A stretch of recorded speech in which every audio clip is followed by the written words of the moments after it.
찬양하며 주를 찬양하며 나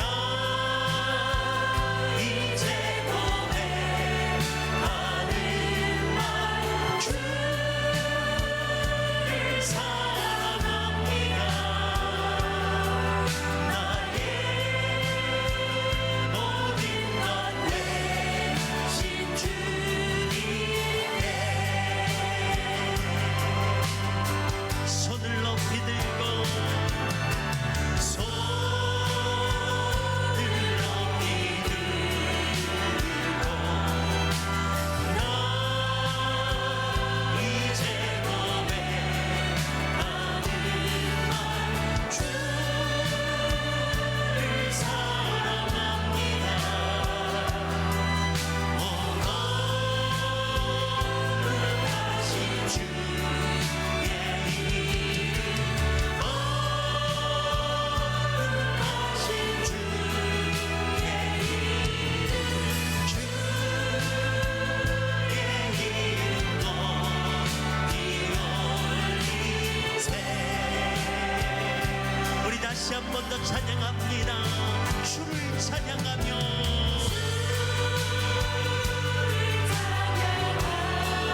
나 이제 고백하는 말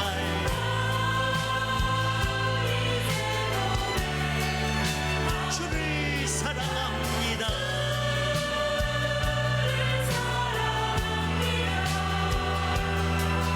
나의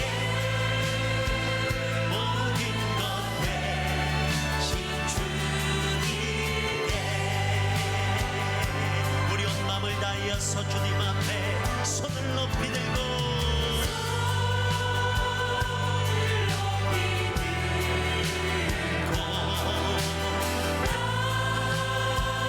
이제 고백하는 말 주를 사랑합니다. 오 거룩하신 주의 이름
전능하사 천지를 만드신 하나님 아버지를 내가 믿사오며 그 외아들 우리 주 예수 그리스도를 믿사오니 이는 성령으로 잉태하사 동정녀 마리아에게 나시고 본디오 빌라도에게 고난을 받으사 십자가에 못 박혀 죽으시고 장사한 지 사흘 만에 죽은 자 가운데서 다시 살아나시며 하늘에 오르사 전능하신 하나님 우편에 앉아 계시다가 저리로서 산자와 죽은 자를 심판하러 오시리라. 성령을 믿사오며 거룩한 공회와 성도가 서로 교통하는 것과 죄를 사하여 주시는 것과 몸이 다시 사는 것과 영원히 사는 것을 믿사옵나이다. 아멘. 오늘 우리에게 주시는 하나님의 말씀 구약성경 말라기 4장 5절에서 6절 말씀입니다. 말라기 4장 5절에서 6절 말씀, 구약성경 1330면에 있는 말씀입니다. 말라기 4장 5절에서 6절 말씀 제가 봉독하겠습니다. 보라, 여호와의 크고 두려운 날이 이르기 전에 내가 선지자 엘리야를 너희에게 보내리니 그가 아버지의 마음을 자녀에게로 돌이키게 하고 자녀들의 마음을 그들의 아버지에게로 돌이키게 하리라. 돌이키지 아니하면 두렵건대 내가 와서 저주로 그 땅을 칠까 하노라 하시니라. 아멘.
자, 오늘 이 본문은 구약 성경 마지막 책이 말라기죠.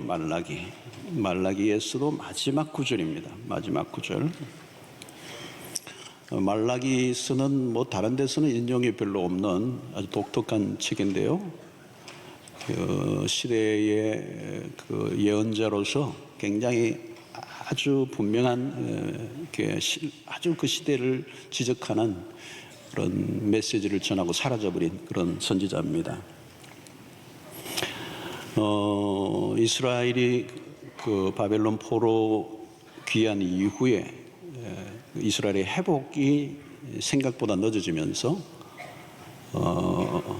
백성들 안에 영적 회의가 찾아오고 또 그런 우상 숭배가 일어나고 하나님을 멀리하면서 일어났던 현상 가운데 하나가 가정의 해체예요. 가정이 막 깨어지고 결혼이라고 하는 제도가 흔들리는 그런 일들이 일어나서 이 말라기 선지자가 백성들에게 아버지의 마음이 자녀들에게로 돌이키고 또 자녀들의 마음이 아비의 마음에게로 돌이켜라. 이 돌이키다라고 하는 이 말의 안에는 뭐가 있느냐면 하나가 되라는 거, 하나라. 가정의 하나가 되라. 이게 그리스도인들에게 가정이라고 하는 것은 단순히 그 남자와 여자가 만나서 행복을 이루어가는 뭐 그런 것의 의미가 아니고 하나님의 언약의 관점에서 가정이 있습니다. 그냥 만나서 저다가 눈이 맞아서 살다가 뭐 싫으면 또 그만두고 이런 게 아니고 하나님의 섭리 속에서 계획된 만남이고 또 그 가정을 통해서 하나님이 이루시고자 하시는 언약이 있다는 것. 그 언약의 성취. 그래서 그 믿음이 개성되고 개성되면서 하나님의 나라를 완성해가는 그 목적을 이루기 위한 결혼의 과정. 이 가정이라는 게 하나님의 섭리와 계획 속에 경륜 속에 숨어있는 비밀이 이 가정 안에 담겨 있어요. 그래서 하나님이 인류의 최초의 가정을 만드셨거든요. 가정이 뭐 우리의 어떤 인간의 제도가 아니에요.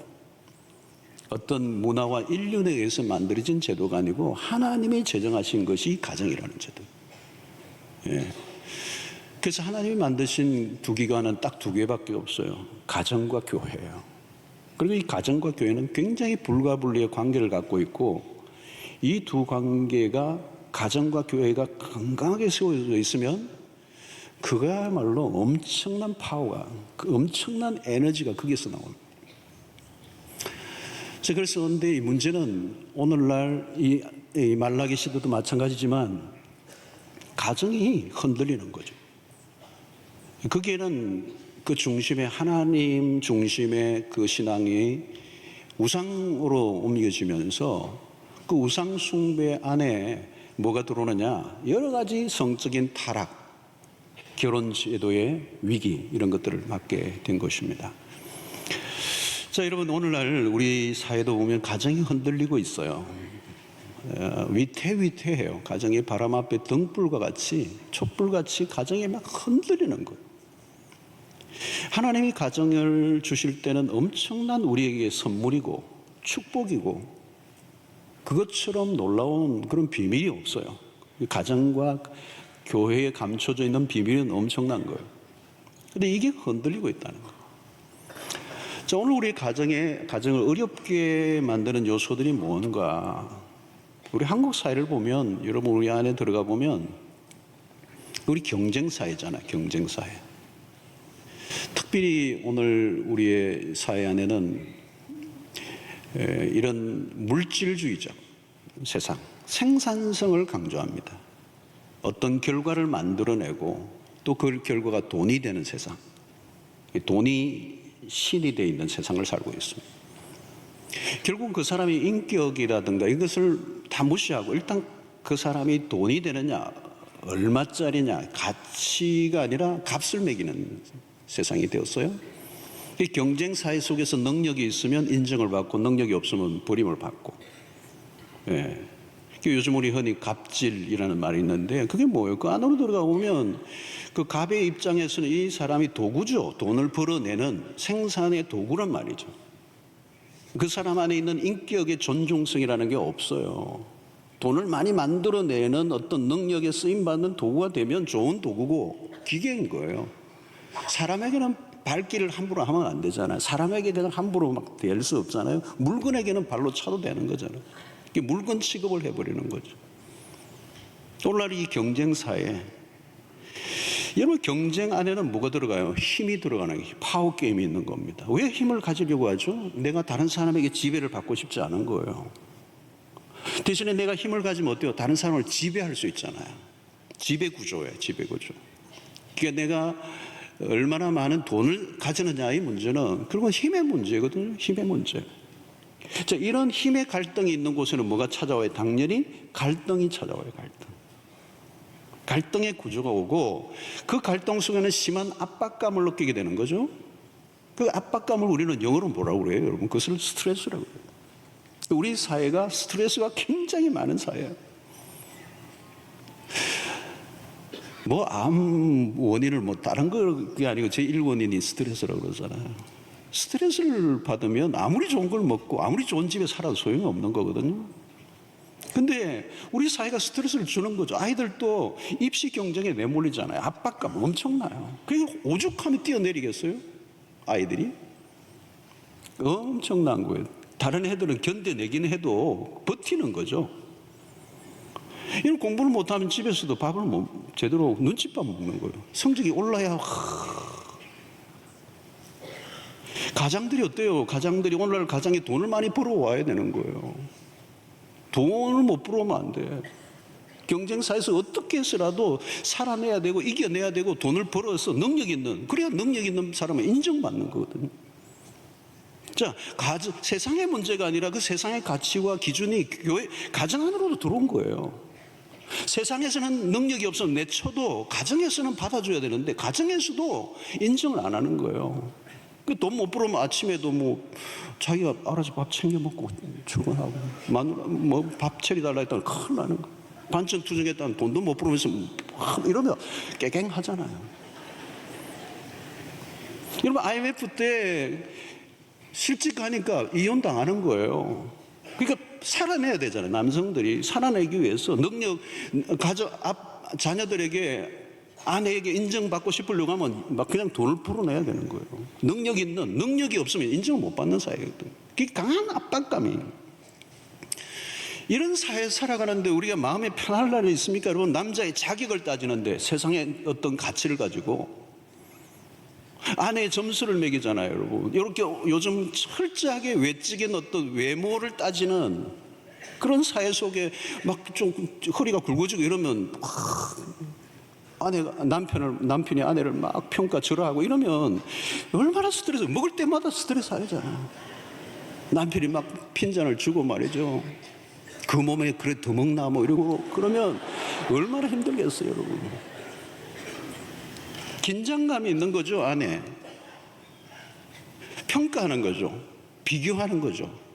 경쟁시키는 거죠. 대립구조예요. 갈등이 있는 거예요. 그 안에는 스트레스가 있는 겁니다. 이 압박감. 그러니까 가정 바깥에서는 내몰려도 바깥에서는 비교당하고 평가당하고 평가절하를 내 자존심 상해도 집 안에 들어오면 인정을 해주고 존중히 여겨주고 그 가치, 당신이 지금 돈을 조금 못 벌고 있을 뿐이지 당신은 정말 잘 살고 있어, 바로 살고 있어, 격려하고 지지를 해줘야 되는 거예요. 근데 능력과 외적인 어떤 기준으로 그 사람을 다 판단해버리고 내치는 거예요. 무능하게 취급해버리고 무기력한 사람으로 그 사람을 평가절하고 인격을 그냥 훼손시켜버린단 말이죠. 그러니까 어떤 가장은 실직을 했는데 직장에 실직했는데도 그걸 집에 얘기를 못하고 매일 출근하고 어디서 옷 갈아입고 등산하고 온다고 그러잖아요. 내가 그 자리에 그 직위에 그 어떤 연봉을 받지 못하면 가정에서마저도 살아날 수 없는 이 압박감.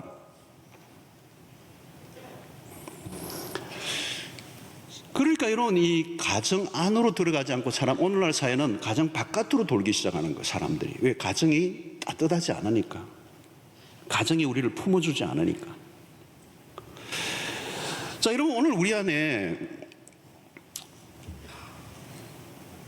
우리를 불행하게 하는 매우 중요한 요소 중에 하나가 뭐가 있느냐 하면 결국은 죄의 문제인데요. 이 죄의 핵심 안에는 뭐가 들어있느냐 하면 이기심이라는 게 있습니다. 이기심이에요. 언제나 우리에게 문제를 일으키는 것은 이기심입니다. 나의 행복을 위해서 상대를 압박하는 거예요. 닥달하는 거죠.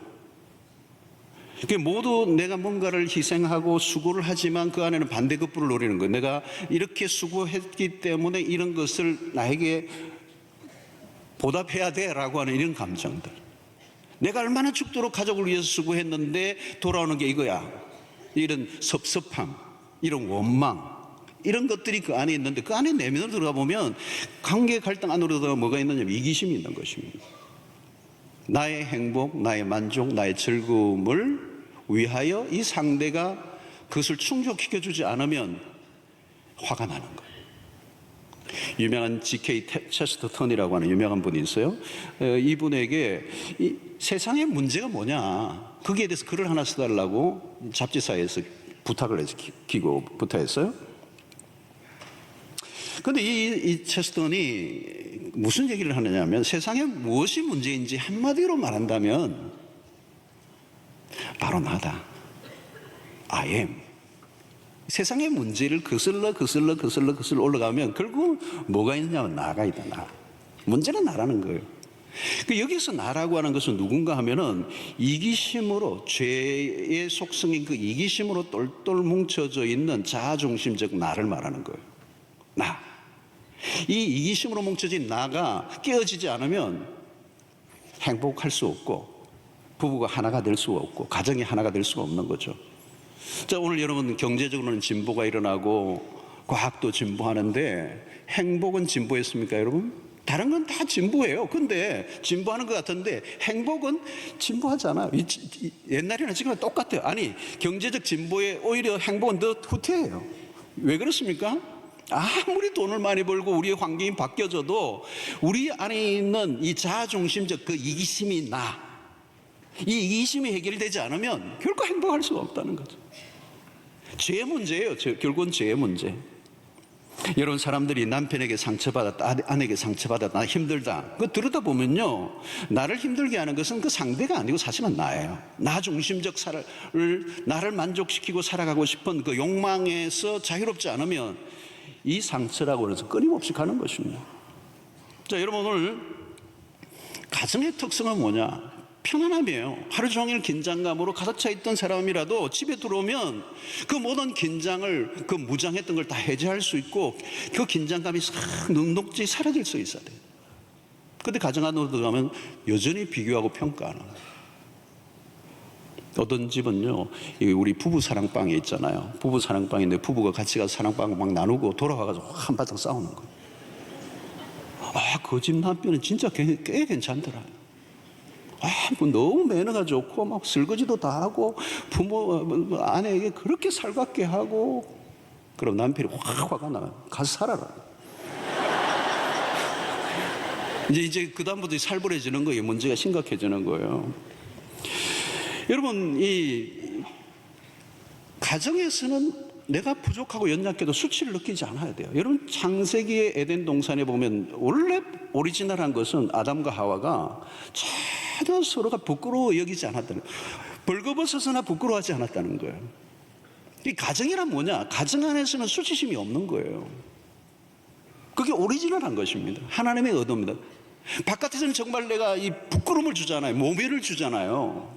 능력이 없고 부족하고 실수를 하고 연약하면 모멸을 주고 수치심을 주고, 그 수치심을 극대화시켜서 사람을 괴롭히잖아요. 그래서 사람들이 그냥 목을 맨다고요. 그 수치심이라는 건 shameful한 거예요. 이거 엄청난 거예요. 엄청난 거. 여러분, 복음이 있는 가정의 특성은 뭐냐? 내가 실수해도 받아주는 곳이에요. 내가 연약해도 품어주는 곳. 내가 연약해도 그걸 가리지 않고, 가정에 장애인이 있고 정말 여러 가지 내 기준에 들지 않아서 여러 가지 부족해도 그걸 자랑스럽게 여기는 거잖아요. 수치로 여기지 않는 거예요. 그게 가정이라는 거예요. 모든 사람들이, 세상의 사람들이 다 내쳐도 그 가정은 그 가족을 지지해 주는. 그런데 여러분, 죄가 들어오면 어떻게 돼요? 안 되는 거예요. 이기심이 작동되는 거예요. 나를 불행하게 만든다는 거예요, 이 존재가. 너 때문에 내가 불행해졌다는 거예요. 나 때문에 이 사람을 행복하게 해주려고 하는 생각이 아니고 너 때문에 내 인생이 이렇게 망쳐졌다라고 하는 거예요. 이게 어디에서부터 출발하는 거예요? 이기심에 출발하는 거예요. 여러분, 하나님이 십자가로 인하여 우리에게 주신 놀라운 축복 중에 하나냐면 죄 용서잖아요. 그 죄 용서라고 하는 것은 교리적인 얘기고, 그 안으로 들어가면 우리의 실제적인 우리의 삶을 가면 수치심을 없애주는 것인 거예요. 그리스도의 십자가로 인하여 우리의 죄를 다 덮어주심으로 말미암아 더 이상 우리의 죄인으로서의 수치심 같은 게 없도록, 정죄감이 없도록 만들어줬어요. 우리의 마음에 묶여있는 것을 자유해 주신 것이죠. 자, 여러분, 오늘 우리의 가정 안에 복음이 이제 들어와야 돼요. 복음이 있어야 돼요. 하나님이 우리를 언제 어떻게 사랑하셨는가? 로마서 5장 8절의 말씀, 복음의 말씀이 한번 여러분 보십시오. 하나님이 언제 우리를 사랑하셨는가요? 보십시오. 우리가 아직 죄인 되었을 때. 정말 기가 막힌 거예요. 우리의 어떤 조건이나 우리 어떤 하나님의 마음에 들만한 어떤 기준에 충족시켰기 때문에가 아니라는 거죠. 우리가 죄인 됐을 때, 다시 말하면 하나님 앞에서 사랑을 받을 만한 조건이라고 하는 건 아무것도 없는 순간에 그리스도께서 우리를 위하여 죽으심으로 하나님께서 우리에 대한 자기의 사랑을 확증해 주셨다는. 여러분, 오늘 예수를 믿는 우리 모두는 이 사랑을 받은 거예요. 어떤 기준을 가지고 어떤 조건을 가지고 하나님 우리를 사랑해 주시지 않았어요. 우리의 있는 모습 그대로 죄인 되었을 때, 원수 되었을 때, 아직 연약할 그때. 여러분, 우리가 부모가 함께 살아가다 보면 실망할 때가 많이 있죠, 서로에게.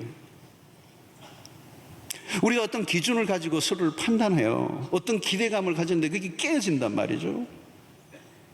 그런데 우리는 우리의 하나님으로부터 받았던 그 사랑을 우리가 우리의 가족들 안에, 우리의 특별히 부부의 관계 속에서 풀어내는 은혜가 우리 안에 있어야 된다는 거죠. 비교평가하지 말라는 거예요, 여러분. 얼마나 세상이 많이 비교평가해요, 여러분. 여러분, 특별히 이 드라마 같은 거 보면 얼마나 기가 막히게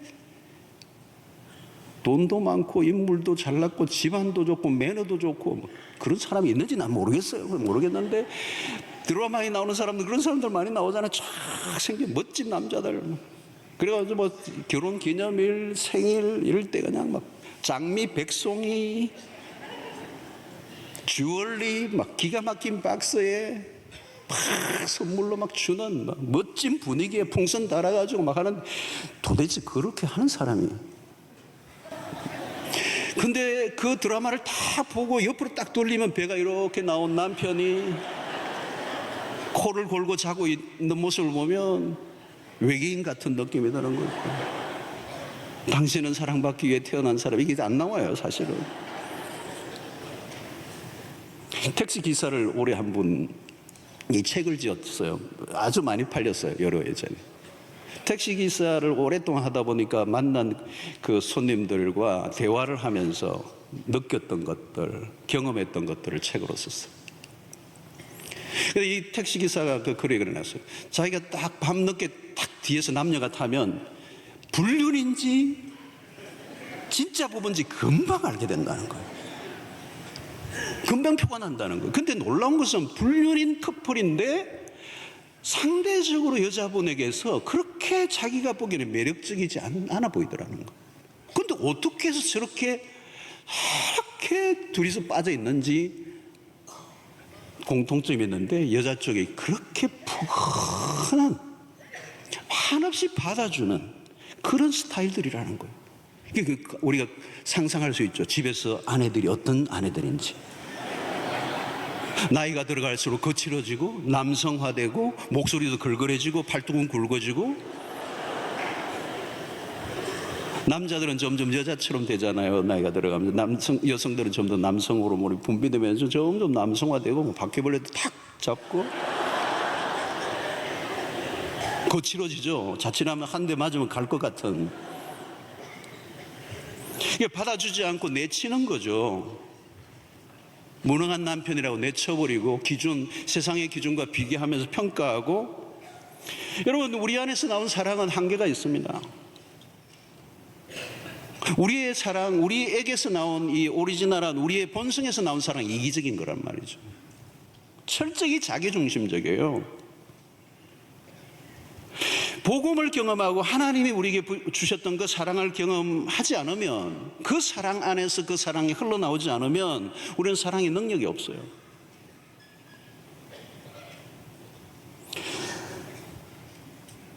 하나님이 우리에게 보여주신 사랑은 어떤 걸까요, 여러분? 실패했을 때 더 뜨겁게 사랑해 주는 거예요.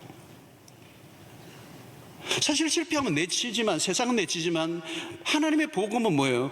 실패했을 때 더 가까이 오시는 거잖아요. 하나님이 우리에게 보여주셨던 그 사랑을 우리가 실천한다면, 실패하고 연약하고 정말 내가 인간적으로 생각하면 사랑할 수 없는 상황이지만 그때 사랑하는 거잖아요. 능력 있고 돈 많이 벌고 아니면 정말 미모가 뛰어나면 사랑하고, 그 몸이 다 이제 망가지면 사랑할 수 없다면 그 사랑은 굉장히 조건적이고 세상이 말하는 사랑이지 그리스도의 사랑이 아니라는 거죠. 여러분, 복음이 우리에게 주는 은혜는 뭐냐면 안식입니다. 안식. 율법주의, 그 시대의 율법주의, 예수님 당시 율법주의는 기준을 정하고 사람들을 판단하고 정죄하는 거잖아요. 비교 평가하는 거예요. 바리새인들이 날마다 하는 것은 우리가 너희보다 얼마나 의로운가를 그렇게 드러내기 위해서 신앙생활을 한 거거든요. 그때 예수님이 하신 말씀이 뭐예요? 마태복음 11장 28절, 이것도 복음이죠, 여러분. 수고하고 무거운 짐진 자들아, 다 내게로 오라. 여러분, 이 수고하고 무거운 짐이 뭔지 아세요? 비교 평가당하고 율법의 잣대로 사람들을 내치는, 거부하는 이런 무거운 짐을 지고 있는 너희들아, 다 내게로 오라는 거예요. 나는 너희에게 그런 걸 요구하지 않는다는 거예요. 그냥 와라. 너의 모습 있는 그대로, 연약한 모습 그대로, 무거운 짐진 상태로 그냥 내게로 오라. 내가 너희를 쉬게 해라. 이 복음이 우리에게 주는 것은 뭐냐면 안식이에요. 안식, 레스팅이에요. 편안한 거예요. 어떤 것도 요구하지 않고 품어주고 내치지 않고 따뜻하고 넉넉하고 부드럽고. 여러분, 좋은 교회는 그런 교회예요. 그 사람의 사회적 신분과 그 사람의 어떤 세상적 모습과 전혀 상관없이 모두가 하나 되는, 모두가 받아들여주는, 어떤 기준을 가지고 그 사람들을 판단하고 받아주고 그 사람을 세우고 하는 것이 없이 모두를 품어내는. 교회 오면 안식이 와야 돼요. 내가 오늘 잘못하면 한 방 가는 거 아닌가? 내가 이런 기준에 들지 못하면 내 처임을 당하는 거. 그런 교회는 좋은 교회가 아니야. 과거를 묻지 마세요. 있는 그대로를 받아주는 거. 내가 너희를 쉬게 하리라. 내게로 오라. 그 시대 율법주의는 평안이 없어요. 기쁨이 없었습니다. 그러나 예수 그리스도에게 오면 내가 너희를 쉬게 하리라. 내가 너희를 용서한다. 너희를 이해한다. 너희들을 받아준다. 여러분, 우리의 가정에서 뭘 경험해야 돼요? 바로 이 복음을 경험해야 된다는 거예요. 안식의 주인이신 그리스도가 우리 가정에 오시면, 오늘 우리 그리스도를 중심으로 모신 가정 안에는 이런 안식이 와야 돼요. 배우자에게 더 이상 요구하지 말고요, 아이에게 뭘 요구하지 말고, 윽박지르지 말고, 강요하지 말고, 너 왜 이렇게 못했니? 왜 이렇게 안 하니? 왜 그 모양이니? 너는 이 정도 수준에 도달해야 내 자격이 있어. 내 아들이야. 너 그런 성적으로는 집에 들어오지 마. 그 정도 돈벌이로 이 가족 이렇게 고생시키면 당신 아웃이야. 그런 가정이 되어서는 안 된다는 거예요. 밤늦게까지 11시, 12시까지 공부하고 가방을 메고 하루 종일 지쳐서 들어오는 아들에게 너 도망친 거 아니지, 뻥친 거 아니지, 놀러 다니던 거 아니지, 공부 잘했어. 그 폭력이잖아요. 폭력이잖아요. 사랑하는 성도 여러분, 여러분들 가정 안에 이 안식이 있게 되기를 바라요. 어떤 기준으로 율법적 잣대로 정지하고 평가하고 점수를 매기고 그렇게 하는 게 아니라 격려자로, 위로자로, 다 힘들어도 가정에 가면 나를 품어주는 안식. 여러분 다윗 왕을 보면 다윗 왕은 나라를 다스리고 남들이 보기엔 세상이 부럽지 않을 것 같은 왕으로 살았지만 그 가정사, 개인사를 보면요 불행한 것들이 많아요. 정말 그 미갈과 같은 사울의 그 딸이었던 미갈과 결혼한 때문에 정락적 그런 것 같아요. 그런데 그 미갈로부터 사랑을 못 받죠. 복귀가 돌아올 때 다윗이 춤추니까 미갈은 창문가를 보면서 남편을 막 조롱하잖아요. 진정한 사랑을 경험하지 못한 거죠. 어쩌면 바세바 사건이 거슬러 가면 원인이 있을 수 있어요. 뿐만 아니라 압살롬과의 관계도 마찬가지죠. 암논과의 이복 형제의 다툼 속에 그 죽이고 살인의 역사가 일어날 때 그 압살롬을 정말 사랑했던 아들이 압살롬이에요. 근데 이 압살롬이 그런 범죄를 지으니까 내치잖아요. 나중에 용서를 했지만 진정한 용서를 해주지 않아요. 아들은 아버지에게로 마음을 돌이키려 하는데 아버지가 온전하게 받아주지 않으니까 그걸 알았던 압살롬이 결국은 그 아들도 아버지에게 돌이키려 했던 마음을 접어버려요. 그러면서 반역을 일으키잖아요. 그 반역 때문에 결국은 압살롬이 아주 비극적인 죽음을 맞이하는, 불행한 일이에요. 불행한 일. 여러분, 오늘 복음이 우리에게 주는 것은 누가복음 15장의 말씀처럼 탕자의 비유잖아요. 그 탕자의 비유에서 주는 최고의 메시지는 아버지가 그 품는 거잖아요. 그 당시 아버지의 유산을 살아있는데 가져간다는 것은 아버지 죽으라는 얘기보다 더 심한 얘기예요. 그런데 그 유산을 빼앗듯이 가지고 도망쳤던 그 아들이 허랑방탕하고 완전 거지가 돼서 돌아오는데도 아버지가 품잖아요. 어떻게 품어요? 여러분, 가락지 끼워주고 제일 좋은 옷 입고 송아지 갖고 온 동네 사람들을 불러서 잔치를 하잖아요. 그것은 온전한 받아들임이에요. 그리고 그 가정 안에서 완전한 안식을 누리도록 하는 거죠. 이게 복음입니다. 디베레 바닷가에 그 실패하고 도망쳐버렸던 제자들을 다시 찾아갔던 그리스도, 그들을 다시 이렇게 세우시는, 다시 일어나게 하는. 여러분, 오늘 교회 공동체 안에서 우리가 그것을 경험해야 되고, 가정 안에서 그것을 경험해야 되고, 이 가정 안에서 스트레스를 받으면 안 된다는 거예요. 세상은 전쟁터지만 가정 안에 들어오면 정말 방공호처럼 우리를 막아주고 보호해주고 끌어안아주고 품고 위로하고 지지하고 안식을 누리고 하는 것. 돈을 좀 못 벌어와도, 아이가 공부를 좀 못해도, 아내의 몸이 좀 퍼져도, 우리가 아웅다웅 할지라도 언제나 우리는 한 편이고, 우리는 그리스도 안에서 하나이라고 하는 사실을 가지면서 안정감을 누리면 하나님 그 가정을 회복시키시고 놀라운 회복의 역사, 다시 일어나는 역사가 있게 될 줄로 믿습니다. 그러면 우리 가정 안에 뭘 놓치지 말아야 돼요? 그리스도를 놓치면 안 된다는 거예요. 그리스도 중심적이어야 돼요. 그리스도가 우리 안에 중심으로 올 때, 복음이 우리 가정 안에 중심에 놓여져 있을 때 우리 인간적으로는 할 수 없는 그 이기심을 극복하고, 그럼에도 불구하고 조건 없이 우리 가족을 복음 안에서 사랑하고 섬기고 용서하고 이해하고 받아들이고 품고 자유케 한다면 그 가정에 천국이 일어날 것이고, 그 천국의 가정이 무슨 일을 못하겠어요, 여러분? 세상의 어려움을 넉넉히 이기게 될 줄로 믿습니다.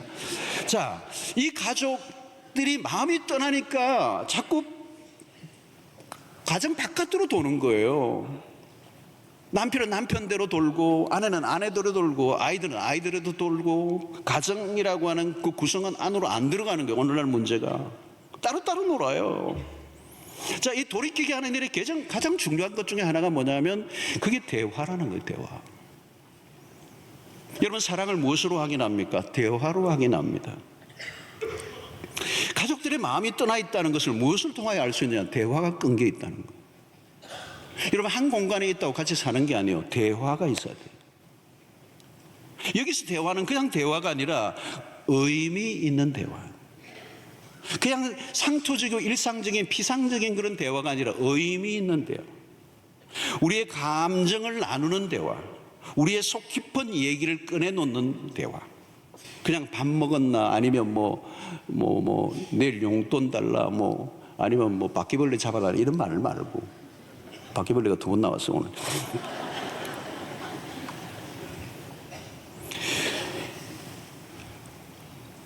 문제가 있는 가정의 첫 번째 특징, 대화가 없어요. 대화한 지가 오래되었다, 심각한 상태. 이혼한 가정의 특징은 뭐냐? 사실은 대화에서 시작된 거예요. 대화가 끊겨버리는 거예요. 여러분, 우리가 부부와 대화가 자유롭고 편안하다면 그건 건강한 거예요.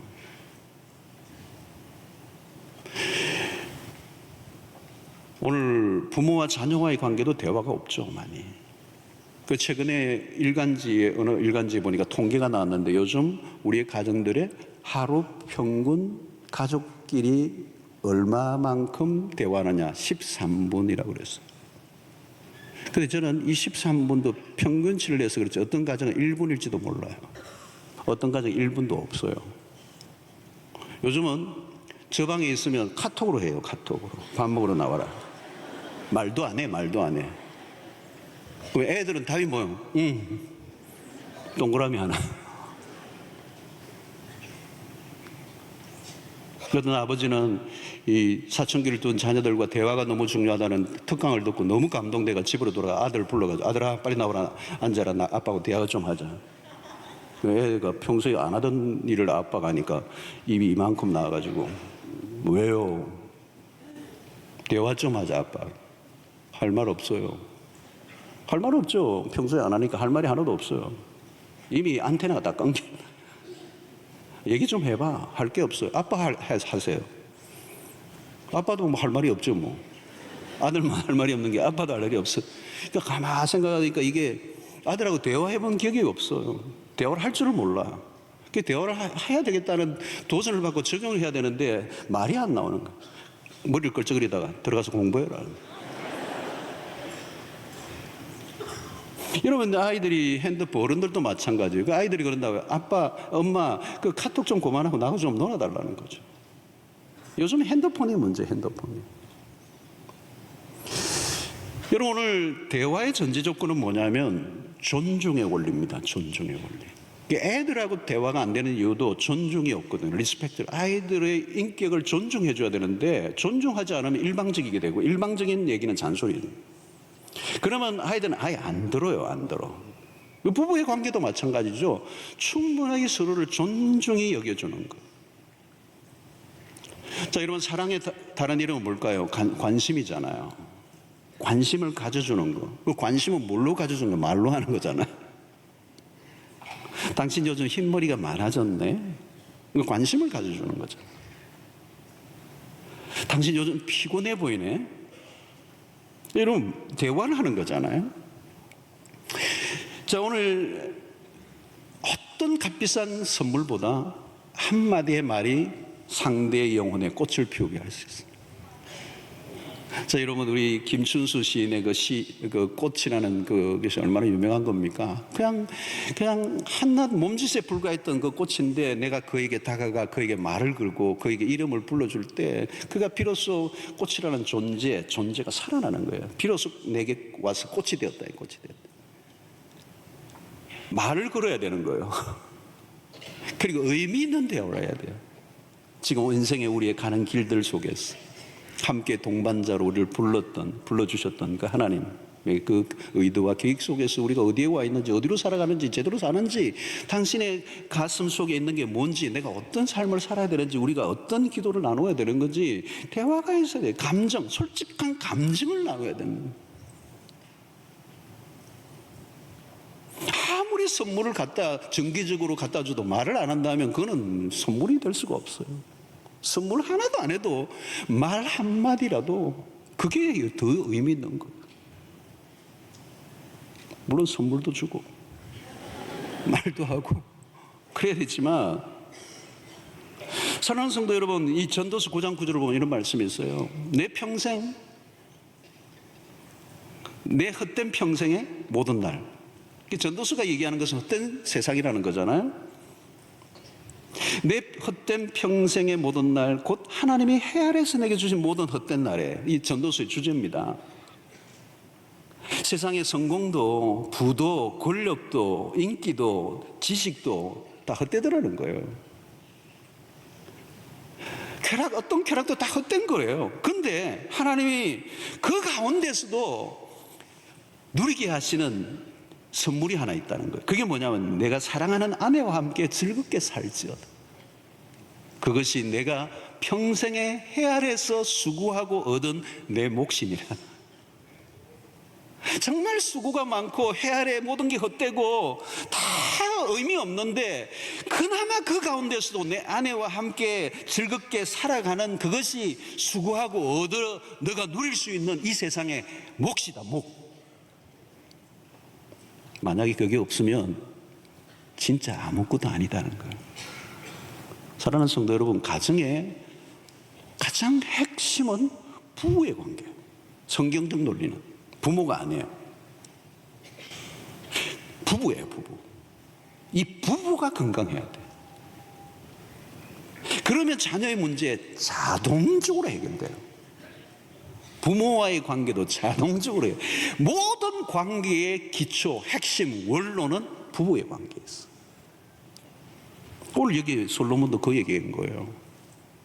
다 헛된데 그 가운데서 내가 사랑하는 아내와 즐겁게 사는 거, 이게 평생에 헤아려서 헛된 세상 가운데서 너가 누릴 수 있는 몫이다, 분복이다.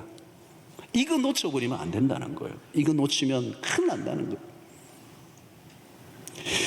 자, 여러분, 오늘 가정이 무너지면 모든 게 무너진다. 더 축소하면 부부의 관계가 무너지면 다 무너진다. 여러분, 이건 하나님의 아이디어입니다. 무슨 재주를 피워도 무슨 별짓을 다 해도 부부의 관계 안에서 주는 하나님이 주신 그 목, 그 즐거움을 누리는 이 몫은 대신할 게 없어요. 그건 하나님의 아이디어예요. 어떤 사람은 돈을 막, 가족을 위해서 돈을 막 벌어요. 근데 어느 날 돈을 벌다가 가족을 잃어버려요. 돈은 벌었는데, 세상은 성공했는데 가족은 잃어버렸어. 그럼 그 돈과 그 명예와 부는 뭘 위해서 필요한 거죠? 의미 없는 거예요.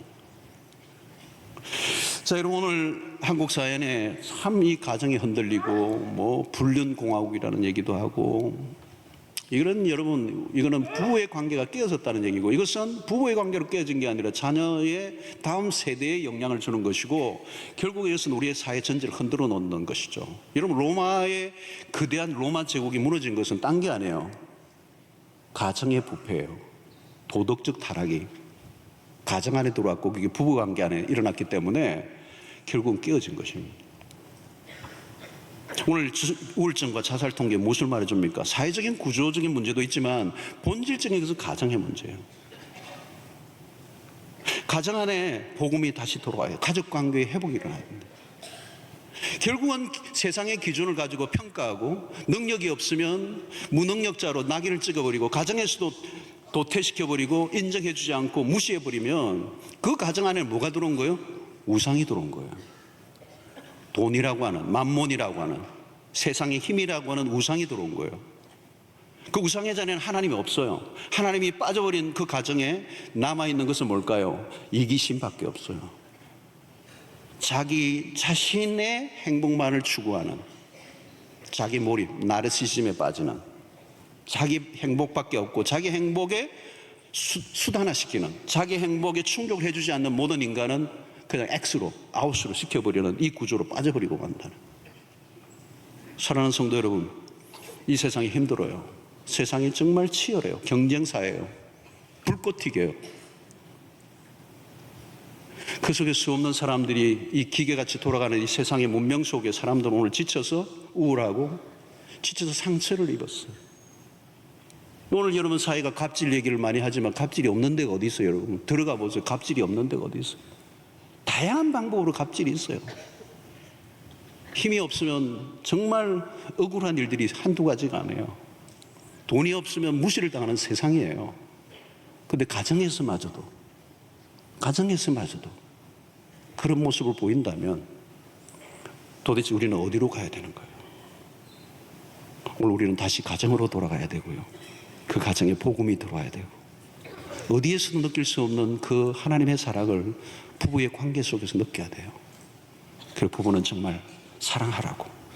그럼에도 불구하고 사랑을 이루어낼 수만 있다면 세상이 아무리 힘들어도 다시 일어나고, 다시 시작하고, 다시 용기를 가지고 다시 승리하는 삶을 살 수 있을 줄로 믿습니다.